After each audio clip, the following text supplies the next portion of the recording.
ফের নিশীথ বনাম উদয়ন। তৃণমূল এবং বিজেপির সংঘর্ষে রণক্ষেত্র দিনহাটা, আহত সরকারি আধিকারিক। মঙ্গলবার রাতে কার্যত রণক্ষেত্র হল কোচবিহারের দিনহাটা। কেন্দ্রীয় স্বরাষ্ট্র প্রতিমন্ত্রী নিশীথ প্রামাণিকের দায়িত্বে থাকা নিরাপত্তারক্ষীদের সঙ্গে হাতাহাতি হল তৃণমূলের কর্মী এবং সমর্থকদের। তৃণমূল এবং বিজেপির মধ্যে সংঘর্ষে উত্তেজনা ছড়ায় এলাকায়। একে অন্যকে দোষারোপ করলেন উত্তরবঙ্গ উন্নয়ন মন্ত্রী উদয়ন গুহ এবং বিজেপির নেতৃত্ব। স্থানীয় সূত্রে খবর, রাজনৈতিক সংঘর্ষে আহত হয়েছেন দুই পক্ষের বেশ কয়েকজন, এমনকি মাথা ফেটেছে দিনহাটার এসডিপিওর, এমনটাই জানা গিয়েছে। স্থানীয় সূত্রে খবর, মঙ্গলবার দিনহাটার নিগমনগর এলাকায় দলীয় কর্মসূচি থেকে বাড়ি ফেরার পথে কেন্দ্রীয় স্বরাষ্ট্র প্রতিমন্ত্রী তথা কোচবিহারের বিজেপির প্রার্থী নিশীথের নিরাপত্তারক্ষীদের সঙ্গে হাতাহাতিতে জড়িয়ে পড়েন তৃণমূলের কর্মী এবং সমর্থকেরা। পরিস্থিতি নিয়ন্ত্রণ করতে গিয়ে দিনহাটা মহকুমা পুলিশ আধিকারিক ধীমান মিত্র সহ আহত হন একাধিক ব্যক্তি। দুই পক্ষের সংঘর্ষে কার্যত রণক্ষেত্র হয়ে ওঠে এলাকা। পরিস্থিতি নিয়ন্ত্রণে আনতে গিয়ে হিমশিম খায় পুলিশ। অপরদিকে আহতদের দিনহাটা মহকুমা হাসপাতালে নিয়ে যাওয়া হয়েছে বলে খবর। তৃণমূলের দাবি, উত্তরবঙ্গ উন্নয়ন দপ্তরের মন্ত্রী উদয়ন গুহের জন্মদিন পালনের জন্য দিনহাটা চৌপতি এলাকায় কর্মীরা জড়ো হয়েছিলেন। সেই সময় কেন্দ্রীয় স্বরাষ্ট্র প্রতিমন্ত্রী তার নির্বাচনী প্রচার সেরে সেই রাস্তা দিয়ে যাচ্ছিলেন। তখন তার নিরাপত্তা রক্ষীরা আচমকাই তাদের কর্মীদের উপর চড়াও হন, আর তার ফলে কেন্দ্রীয় বাহিনীর জওয়ানদের সঙ্গে সংঘর্ষ শুরু হয় তৃণমূলের কর্মীদের। পুলিশ আধিকারিক সহ বেশ কয়েকজন এতে আহত হয়েছেন। এই মুহূর্তে উত্তপ্ত রয়েছে দিনহাটা এলাকা। এই ঘটনা নিয়ে দিনহাটার বিধায়ক তথা রাজ্যের মন্ত্রী উদয়ন গুহ বলেন, লাঠি সোটা তীর ধনুক নিয়ে ঘুরছে, পরিকল্পিতভাবে আমাদের উপর হামলা করেছে ওরা। আমার জন্মদিন উপলক্ষে কর্মীরা একটা অনুষ্ঠানের আয়োজন করেছিল, আমি রাস্তায় দাঁড়িয়েছিলাম, আচমকা আমাদের দলের কর্মীদের উপর হামলা করেছে। তার আরও অভিযোগ, কেন্দ্রীয় বাহিনী দিয়ে হেনস্থা করা হচ্ছে তৃণমূলের সাধারণ কর্মী এবং সমর্থকদের। অন্যদিকে বিজেপির দাবি, আমরা সারাদিনের সভা শেষ করে বাড়ি ফিরছিলাম, সেই সময় দিনহাটার পাঁচমাথা মোড়ে তৃণমূলের লোকজন জড়ো হয়। আমরা সেখানে পৌঁছতেই অতর্কিতে ওরা আক্রমণ করে। এতে আমাদের বেশ কয়েকজন কর্মী সমর্থক আহত হয়েছেন। আমাদের পক্ষ থেকে কোনো প্রকারের আক্রমণ করা হয়নি। মানে মিনিমাম যদি কোনো গোলমালের কোনো বিয়ে থাকে তাহলে বুঝতাম। আমি চেয়ারম্যানের বাড়িতে গেছি, চেয়ারম্যানের বাড়িতে ওখানে মারোয়ারি কমিউনিটির যারা দিনহাটার বাসিন্দা তারা ওইখানে আজকে আমাকে জন্মদিনের শুভেচ্ছা জানাবার জন্য ডাক দিয়েছিল। আমি সেইখানে ওখানে গেছি। আমার সাথে একটা গাড়িতে কয়েকটা ছেলে ছিল। এইবার আমার যখন হয়ে গেছে, আমি যখন গাড়িতে উঠবো, আমার গাড়ি কিন্তু সাহেবগঞ্জের দিকে মুখ করা, সেই অবস্থায় দেখলাম ইয়ের কনভয় আসছে, কেন্দ্রীয় স্বরাষ্ট্র দপ্তরের মন্ত্রীর কনভয় আসছে। সে কনভয় এসছে, আবার ওই কনভয়ের থেকে সেই মুখ বের করে কী কী সব বলেছে। আর আমাদের ছেলেরা কয়েকজন যারা ছিল তারা জয় বাংলা জয় বাংলা, অন্য কোনো কথা না। এইবার ওদের কনভয় এগিয়ে গেল, চৌকি পেরিয়ে সেই কনভয় হঠাৎ করে দাঁড় করে আমার গাড়ি আমি ঘুরিয়ে নিয়ে যখন এই দিকে আসছি, তখন হঠাৎ দেখি গাড়ির থেকে দুজন মহিলা, তারপরে ওদের জেলা সভাপতি সহ কয়েকজন সব মোটা মোটা বাঁশ লাঠি নিয়ে যাকে পারছে পেটাতে শুরু করেছে। এমনকি ইনোসেন্ট পথচারী তাদেরও মারছে। আমার সাথে যে গাড়ি ছিল সেই গাড়ি ভেঙে দিল, আমার সাথে যে আমার পেছনে যে গাড়ি ছিল সেই গাড়িটা ভেঙে দিল। এমনকি কেন্দ্রীয় বাহিনী গাড়ির থেকে নেমে তারা আমাদের দিনহাটা থানার পুলিশ সহ অন্যান্যদেরকে মারতে শুরু করল। তীর ছুটছে, এই যে তীর, আমার হাতে তীর রয়েছে, এই তীর আরও দুটো আছে, সেখান থেকে গাড়ির থেকে ওদের গাড়ির থেকে তীর ছোড়া হচ্ছে, কাটা পাথর ছোড়া হচ্ছে এবং লাঠি নিয়ে আক্রমণ করছে। সে একবার তৈরি হয়ে বেরিয়েছে গোলমাল পাকাবার জন্য। এই যে 16টা 17টা এই যে তীর,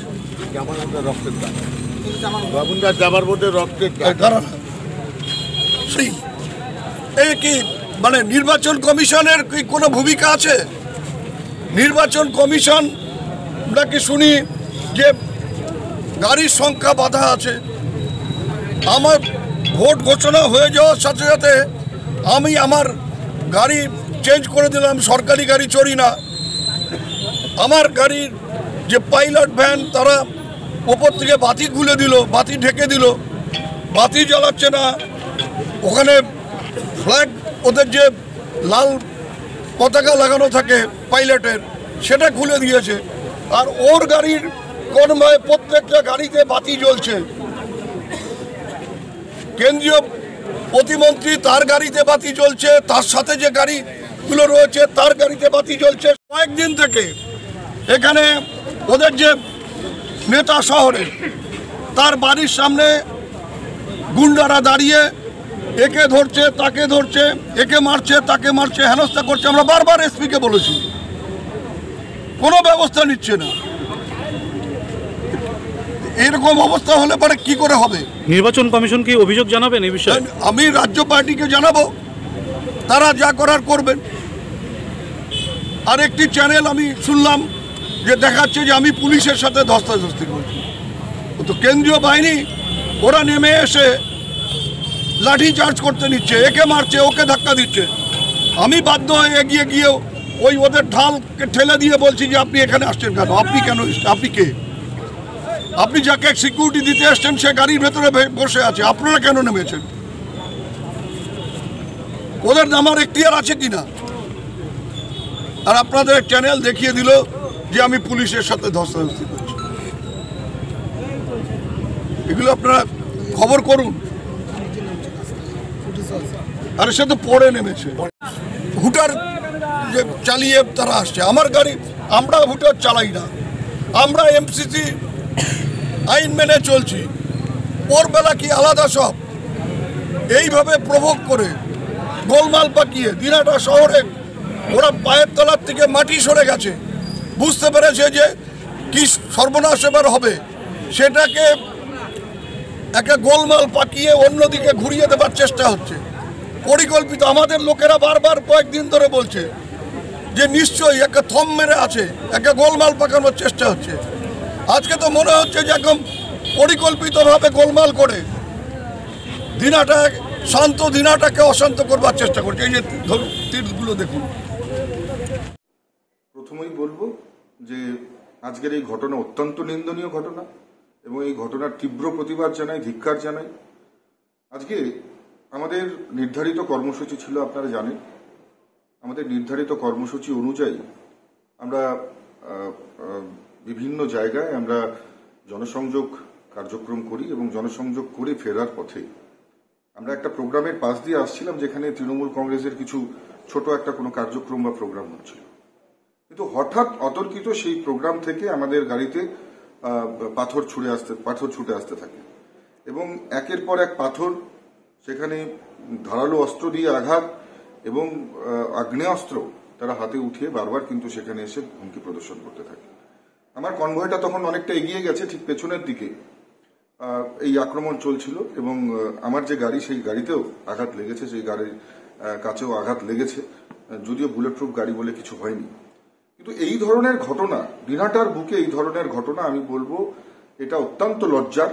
এবং এর জন্য দিনহাটার যে একেবারে আপনারা জানেন যে বিধায়ক, যিনি বারবার মানুষকে হুমকি প্রদর্শন করেন, আজকে দেখা যায় যখন আমাদের কর্মীর গাড়ি ভাঙছিল সেই সময় আমি এবং জেলা সভাপতি গাড়ি থেকে নামি এবং সেখানে দেখি জেলা সভাপতিরও মাথায় ঢিল লাগে, তার চোখে লেগেছে। এবং একটাই কথা বলবো যে উদয়ন গুহ, তার গুন্ডা, তার যে সন্ত্রাসকারী যারা ছিল তৃণমূল কংগ্রেসের, তাদেরকে নিয়ে এগোতে থাকে এবং আমাদের কর্মীর উপর আঘাত করতে থাকে। এটা সত্যি ভাবতে অবাক লাগে যে একজন জনপ্রতিনিধি হয়ে এইভাবে প্রকাশ্য গুন্ডামো করা, এটা মেনে নেওয়া যায় না। আজকে যখন আমরা আজকের ঘটনা দেখেছি যে উদয়ন গুহর একেবারে সাগরের বিশুধর, তিনি চওড়াহাটে ব্যবসায়ীদের আঙ্গুল উঁচিয়ে হুমকি দিচ্ছে, বলছে সোজা আঙ্গুলে ঘি না উঠলে আঙ্গুল বাঁকা করবে। ভাবা যায় এটা? একজন বয়স্ক মানুষ, তিনি বাজারে ঢুকে এই ধরনের হুমকি দিচ্ছে, ব্যবসায়ীদের হুমকি দিচ্ছে। আজকে আগামীকাল আপনারা জানেন হোলির উৎসব রয়েছে, সমস্ত যারা দিনহাটার মারোয়াড়িরা রয়েছেন, সব মারোয়াড়ি কমিউনিটির লোকেরা আগামীকাল হোলি উৎসব পালন করবেন। আর আজকে বন্ধ ডাকলেন। একে তো আমার কনভয়ের উপর আক্রমণ, তার উপর মারোয়াড়িরা যাতে আগামীকাল অনুষ্ঠান করতে না পারে তাদের হোলি, সেই জন্য বন্ধ ডেকে দিলেন। কিছুদিন আগে দিনহাটার সমস্ত মারোয়াড়িদের এই উদয়ন গুহ তিনি বলেছেন যে মারোয়ারিরা বিজেপিকে ভোট দেয়, তাই হিন্দিভাষী যারা রয়েছে, যারা মারোয়ারি রয়েছে দিনাটার, যারা জৈন সমাজের রয়েছে, তাদেরকে হুমকি প্রদর্শন করেছেন যে তাদেরকে ভোট দিতে না করেছেন। এটা কোন ধরনের রাজনীতি? এই রাজনীতি কোন ধরনের? আজকে যেখানে আমরা বারবার বলছি, এবং আমি যখন নমিনেশন পেয়েছি, নমিনেশন পেয়ে এসে আমি সমস্ত দলের কাছে প্রথম আবেদন জানিয়েছিলাম যে আসুন আমরা সবাই মিলে সৌজন্যতার রাজনীতি করি, আমরা সবাই মিলে গণতন্ত্রের এই মহোৎসবে আমরা সবাই মিলে উৎসবের মতন পালন করি, যাতে মানুষ প্রত্যেকের গণতান্ত্রিক অধিকার প্রয়োগ করতে পারে। আর সেখানে এই ধরনের একটা ঘটনা, আমি বলবো এর থেকে জঘন্য ঘটনা হতেই পারে না। এবং উদয়ন গুহ কিভাবে হুমকি প্রদর্শন করেন, টিভিতে দেন, মিডিয়াতে দেন, এখন প্রকাশ্যে তার দাঁত নখ বেরিয়ে যাচ্ছে। কিছু মঞ্চ থেকে তিনি বলেছেন তার নাকি আর চাকরি থাকবে না, অর্থাৎ চাকরি বাঁচানোর জন্য, হেরে গেলে চাকরি থাকবে না, তাই তার চাকরি বাঁচানোর জন্য, যদি দিনাটায় বা কুচবিহারে তৃণমূলের লোকসভাপ্রার্থী হেরে যায়, নিশ্চিতভাবে হারবেই, তাহলে ওনার চাকরি থাকবে না, এটা বারবার উনি মঞ্চ থেকে বলছেন। কতটা ভয়, কতটা আতঙ্ক, কতটা চেয়ারের প্রতি লোভ, কতটা তার পদের প্রতি লোভ। আর সেই লোভ থেকেই আজকে একেবারে রাস্তায় নেমে এই ধরনের গুন্ডামি করছে, দাঁত নখ বেরিয়ে আসছে, প্রাণ নিতে উপক্রম হচ্ছে। সত্যি খুব অবাক লাগছে। নিশ্চয়ই সাধারণ মানুষ এটা দেখছে, এর বিচার করবে। আপনি কি নিজের জন্য কিংবা পরিবারের সদস্যদের জন্য ভালো সেলুন খুঁজছেন? তাহলে আর দেরি কিসের?